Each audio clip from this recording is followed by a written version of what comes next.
বাচ্চাদের জন্য প্রতিদিন নতুন নতুন নাস্তা বানাতে আমার ভীষণ ভালো লাগে।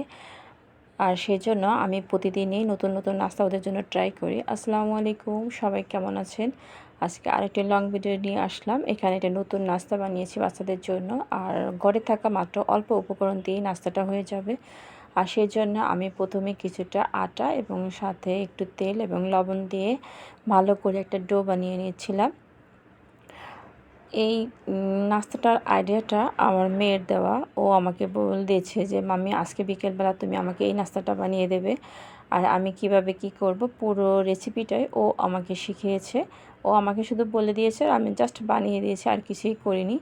আমি একটু তেল আর লবণ দিয়ে শুধুমাত্র ঠান্ডা যে নর্মাল পানি আছে সেই পানি দিয়ে আমি ডো বানিয়ে নিয়েছিলাম। একটা ডো বানিয়ে নেব। ডোটা রেখে দিয়ে এরপর আমি কিছু আলু সিদ্ধ করে নিয়েছিলাম, সেই আলুটা এবার ম্যাশ করে নেব। জাস্ট আলু ভর্তা। এখানে আলুগুলো ছিলে আমি সবসময় আলু ছিলে এভাবে সিদ্ধ করতে দিই, যাতে সিদ্ধ হওয়ার পরে ডাবল করে আবার আলু ছিলতে না হয়। সেই জন্য সবসময় আলু ছিলে আমি সবসময় সিদ্ধ করতে দিই, একদম পানি শুকিয়ে ফেলি। কখনো আলু সিদ্ধ করা পানিটাও ফেলে দেই না। এরপর আমি পেঁয়াজ কুচি এবং একটা শুকনো জাল মাত্র আমি শুকনো ঝাল ভাজা ছিল সেটাই হাতে ক্রাশ করে দিয়েছি। এরপর একটা সুন্দর আলু ভর্তা করে নেব। এই অল্প উপকরণ দিয়েই একদম মজাদার একটা নাস্তা হয়ে যাবে। এরপর আলু ভর্তাটা করার সাথে আমি আলু ভর্তার সাথে একটু ম্যাগি মশলাও দিয়ে নিচ্ছি। আর এই ম্যাগি মশলাটা একদম বেশি মজা করে এই খাবারটা। আমার মেয়ে দিয়ে দিল মশলাটা এবং সে চেখে দেখে বলল যে মা খুব ইয়ামি হয়েছে, অনেক মজা হচ্ছে এটা। এবার সে আমাকে এভাবে বারবার বলছিল নাস্তাটা বানানোর সময়। আলু ভর্তাও হয়ে গেছে। এরপর আমি রুটি বানিয়ে নেব।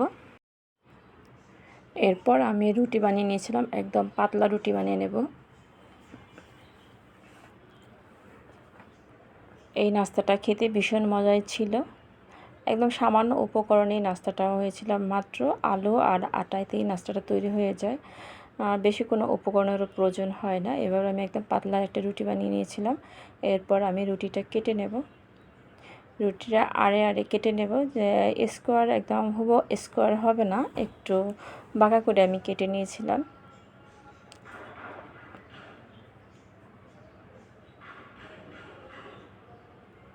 এরপর এই যে আলুর যে ভর্তাটা আমি করেছিলাম সেটা এই ভাজের মধ্যে দিয়ে এইভাবে ফোল্ড করে নেব। ফোল্ড করে নেওয়ার পরে এভাবে হাত দিয়ে আমি একটা শেপ আকারে করে নেব। তবে এটা সুন্দর হয়নি, পরবর্তীগুলো খুব সুন্দর হয়েছে। পরে আমি দেখছি যে অনেকটা সময় লাগতেছে, তাই একটু বড় সাইজ করে আমি কেটে নিয়েছি। এই যে সবগুলো বানানো আমার শেষ। এরপরে আমি শুধুমাত্র ভেজে নেব। তারপরে তেল গরম করে এটা আমি ভেজে নিয়েছিলাম। আর খেতে মাশাআল্লাহ সস দিয়ে খেয়েছিল বাচ্চারা, ওদের ভীষণ পছন্দ ছিল।